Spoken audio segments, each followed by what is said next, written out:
No niin, eli siis liikuntahan parantaa siis mielialaa tälleen näin, että kun sä liikut, niin sitten sulle tulee siis automaattisesti parempi mieli, kun sä saat niinku sun hapea-eritys niinku parantuu. Ja nyt mä siis mä en jaksa käydä.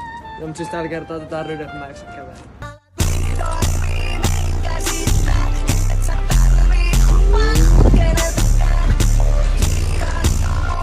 Eli siis, home on tietyn systeemin sisällä vallitseva tasapaino. Hei, huvila, hyvä, hei. Jos olet syönyt terveesti, niin tää on väärä vaihtoehto siihen. Niin ja toi sitten kun syö hyvin, niin on niinku parempi mieli.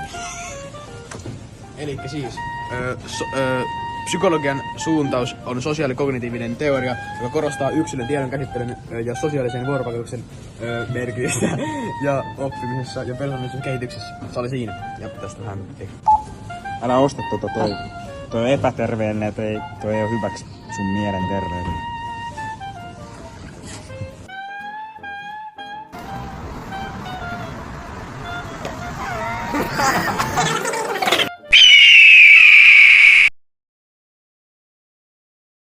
No niin.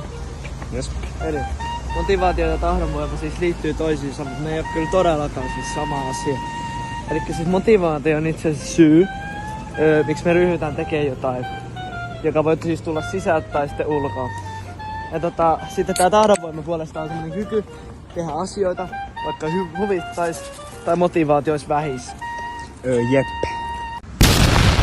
Santeri, et sä voi nyt nukkua, sulla on huomenna ottelu Teo vastaan. Kuka on Teo?